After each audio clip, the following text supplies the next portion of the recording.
ഇന്ത്യത്തെ ഒന്നും മോങ്ങുന്നേ. എനിക്ക് വിഷമൊന്നുമില്ലടോ, നമ്മക്കിനി കാണാൻ കഴിയും.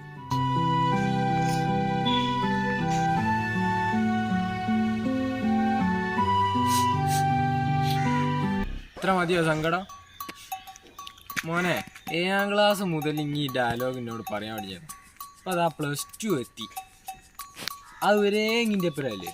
7ാം ക്ലാസ് കഴിഞ്ഞിട്ട് 8ാം ക്ലാസ് ചേർത്താൻ പോയപ്പോഴുണ്ട് അപ്പോഴും ഇങ്ങനെയാണ്. അന്ന് 7ാം ക്ലാസ് കയ്യെങ്കിൽ എന്നോട് എന്താ പറഞ്ഞ്, ഇനി വിളിക്കണം കേട്ടോ, നമ്മളിനി കാണൂല കേട്ടോ. ആടെ പോയപ്പോൾ ആടെ അഡ്മിഷൻ ഇങ്ങുണ്ട്.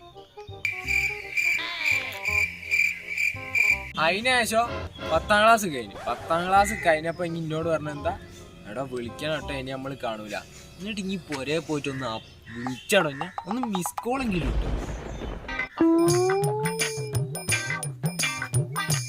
പിന്നെ അതിൻ്റെ ശേഷം ഞാൻ +2ൻ്റെ അഡ്മിഷൻ പോകുമ്പോണ്ട് ഇനി ആടി. അതും എൻ്റെ ക്ലാസ്സിലും വാങ്ങി പോരാ. ഇനി ഞാൻ തൊലിഞ്ഞ ഭർത്താൻ പറയാൻ നിൽക്കരുത്. ഞാനിപ്പോൾ ഡിഗ്രിക്ക് പോകുമ്പോൾ ആടി ഉണ്ടാവും ചിലപ്പോൾ. എന്നിട്ടാണോ ഭർത്താൻ പറയുന്നത്, ഇനി നമ്മൾ കാണുമോ? നമ്മൾ കുറച്ചായാലും ചിലപ്പോൾ കാണാൻ മതിയാവും. ഇനി കുറച്ച് കഴിഞ്ഞ് കാണുമെന്ന് തന്നെ അറിയില്ല. നമ്മൾ ബീച്ചിൽ പോയാലോ? എന്നാ പോവാ. ഇങ്ങനെ ചെയ്യണ്ടേ? ഇനി മെസ്സേജെങ്കിലും അയക്കണേ.